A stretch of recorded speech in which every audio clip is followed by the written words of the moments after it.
Right, మనం హైదరాబాద్ వద్దాం. Hyderabad prism pub కాల్పుల కేసులో పోలీసుల విచారణ వేగవంతమైంది. సాఫ్ట్వేర్ ఇంజనీర్ రంజిత్ను అరెస్ట్ చేశారు పోలీసులు. ఇప్పటికే మోస్ట్ వాంటెడ్ క్రిమినల్ ప్రభాకర్ను కూడా పోలీసులు అరెస్ట్ చేశారు. రంజిత్ బ్యాంక్ అకౌంట్ను ప్రభాకర్ ఉపయోగించినట్లు గుర్తించారు. కొట్టేసిన డబ్బును రంజిత్ అకౌంట్లో డిపాజిట్ చేసినట్టు పోలీసుల విచారణలో తేలింది. ఈ క్రమంలోనే రంజిత్ను విచారిస్తున్నారు పోలీసులు. ఇప్పుడు దీనిపై ఎక్స్క్లూజివ్ ఫీల్డ్ రిపోర్ట్ కుమార్ అందిస్తారు. కుమార్. మూర్తి, ఏదైతే ప్రిజన్ పబ్లో జరిగిన కాల్పులకు సంబంధించి పోలీసులు విచారణ అయితే వేగవంతం చేశారనే చెప్పొచ్చు. ఈ కేసులో ఇప్పటికే మోస్ట్ వాంటెడ్ క్రిమినల్ బత్తుల ప్రభాకర్ని పోలీసులు అదుపులోకి తీసుకున్నారు. అలాగే అతని దగ్గర 3 వెపన్స్ను కూడా స్వాధీనం చేసుకున్నారు. అలాగే 451 బుల్లెట్స్ను కూడా స్వాధీనం చేసుకున్నారు. ముఖ్యంగా హైదరాబాద్లో దొంగతనాలకు పాల్పడుతూ కూడా పోలీసులకు చిక్కకుండా తను ఎంజాయ్ చేస్తున్నట్లు కూడా పోలీసులు గుర్తించారు. ఈ నేపథ్యంలోనే తనపై ఏదైతే ప్రభాకర్పై ఇప్పటికే లుకౌట్ కింద తన ఫోటోను కూడా విడుదల చేసిన నేపథ్యంలోనే అతన్ని పట్టుకునేందుకు కూడా పోలీసులు విశ్వ ప్రయత్నాలు చేసిన నేపథ్యంలోని 4 రోజుల క్రితం ప్రిజన్ పబ్లోని బత్తుల ప్రభాకర్ రావు ఉన్నాడని పక్కా సమాచారం అందుకోవడంతో కూడా ఇటు సిసిఎస్ పోలీసులు కూడా ఏదైతే అక్కడికి వెళ్ళడం జరిగింది. ఈ నేపథ్యంలోనే బత్తుల ప్రభాకర్ రావు కూడా ఏదైతే పోలీసులపై కాల్పులు జరిపాడు. ఈ కాల్పుల్లోని హెడ్ కానిస్టేబుల్ వెంకటరామరెడ్డికి కూడా ఒక బుల్లెట్ అయితే దిగింది. ప్రస్తుతం అతనికి ఆసుపత్రిలో చికిత్స అయితే అందిస్తున్నారు.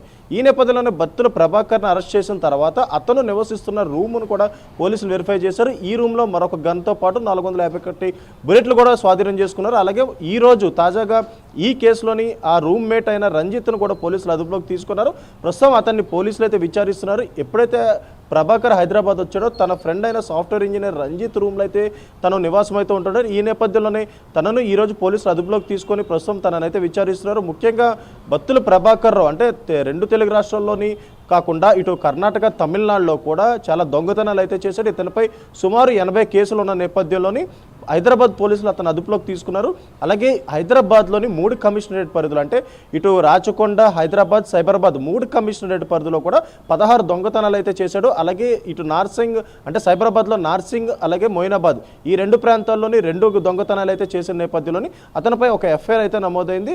ముఖ్యంగా ఈ వారం మొత్తం కూడా తను దొంగతనాలు చేస్తూ కూడా వారాంత చివరిలోని పబ్బులకి వెళ్ళి ఎంజాయ్ చేస్తున్నట్లు కూడా పోలీసులు గుర్తించారు. అలాగే అదే కాకుండా తన రూమ్మేట్ అయిన రంజిత్ అకౌంట్లోని ఈ దొంగతనం చేసిన అమౌంట్ మొత్తం కూడా తన రూమ్మేట్ అకౌంట్లో అయితే వేస్తున్నాడు. ఇది కూడా పోలీసులు అయితే గుర్తించారు. అలాగే ఆ వేసిన అమౌంట్ ఎవరు ట్రాన్సాక్షన్ కింద ఉపయోగిస్తున్నాడు, అలాగే ఎవరెవరికి పంపుతున్నారు అనే దానిపై ప్రస్తుతం రంజిత్ని అయితే విచారిస్తున్నారు. ఈ కేసులో చాలా కీలకంగా బత్తుల ప్రభాకర్ రావు అంటే 2020లోని వైజాగ్ పోలీసులు అతను అరెస్ట్ చేశారు. ఆ తర్వాత 2022లోనే అక్కడి నుంచి తప్పించుకున్నాడు. అప్పటి నుంచి కూడా బత్తుల ప్రభాకర్ రావు అజ్ఞాతంలోనే ఉంటున్నాడు. అజ్ఞాతంలో ఉంటూ కూడా దొంగతనాలు అయితే చేస్తున్నాడు. ఆ తర్వాత హైదరాబాద్ వచ్చి హైదరాబాద్లో కూడా దొంగతనాలు అయితే మొదలుపెట్టాడు. ఈ నేపథ్యంలోనే 16 కేసులు నమోదైన తర్వాత ఇటు సైబరాబాద్ పోలీసులు కూడా అతనిపై పూర్తిగా నిఘా పెట్టారు. ముఖ్యంగా ఇటు హాస్టల్స్లోని కాలేజీల్లోని ఎక్కువగా దొంగతనాలు చేస్తున్నాడు.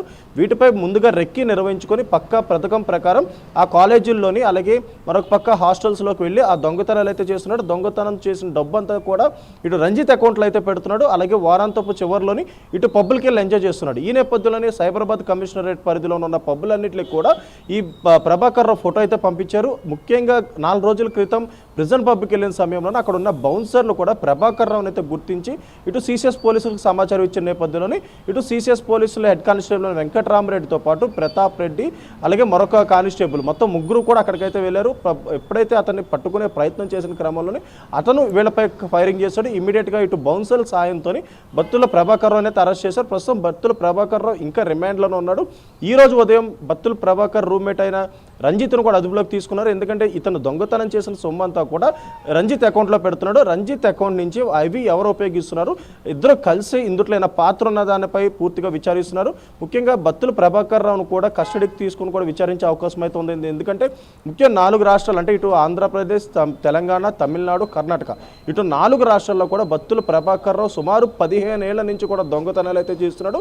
ముఖ్యంగా ఇతనికి సంబంధించి పోలీసులు విచారించిన సమయంలో కూడా చాలా కీలకమైన విషయాలు బయటకు వచ్చినాయి. ముఖ్యంగా బత్తుల ప్రభాకర్కి కొన్ని టార్గెట్లు పెట్టుకున్నాడు. 3 కోట్ల వరకు కూడా సంపాదించి దొంగతనాలుగా సంపాదించాలంటూ కూడా ఒక టార్గెట్ అయితే పెట్టుకున్నాడు. అలాగే 100 మందిని అమ్మాయిల్ని ట్రాప్ చేయాలని కూడా మరొక టార్గెట్ పెట్టుకున్నాడు. ఈ నేపథ్యంలోనే అతను ఒంటిపై ఉన్న టాటూలను కూడా డీకోడ్ చేసిన సమయంలోనే ఈ విషయాలన్నీ కూడా బయటకు వచ్చినాయి. ఇవన్నీ చూసి కూడా పోలీసులు కూడా విసిపోయారనే చెప్పొచ్చు. ఎందుకంటే అతను పెట్టుకున్న టార్గెట్లు అంటే పోలీస్ వ్యవస్థనే తప్పుదారి పట్టించే విధంగా అంటే అతను దొంగతనాలు చేయడమే కాకుండా వారాంతపు చివరిలో ఎంజాయ్ చేయడం అలాగే 100 మంది అమ్మాయిలు ట్రాప్ చేయడం ఇలా అనేక రకాలుగా టార్గెట్ పెట్టుకోవడం కూడా పోలీసులు అతనిపై పూర్తిగా నిఘా పెట్టి 4 రోజుల క్రితం అతనైతే అరెస్ట్ చేశారు. ప్రస్తుతం రంజిత్ను అంటే రూమ్మేట్ అయిన రంజిత్ను కూడా పోలీసులు విచారిస్తున్నారు. ఎందుకంటే ఇందులో రంజిత్ పాత్ర ఎంత ఉన్నదనే దానిపై కూడా ప్రస్తుతం పోలీసులు అయితే విచారించే పనులు అయితే ఉన్నారని చెప్పొచ్చు Murthy. Right, thank you Kumar, thanks for exclusive field report.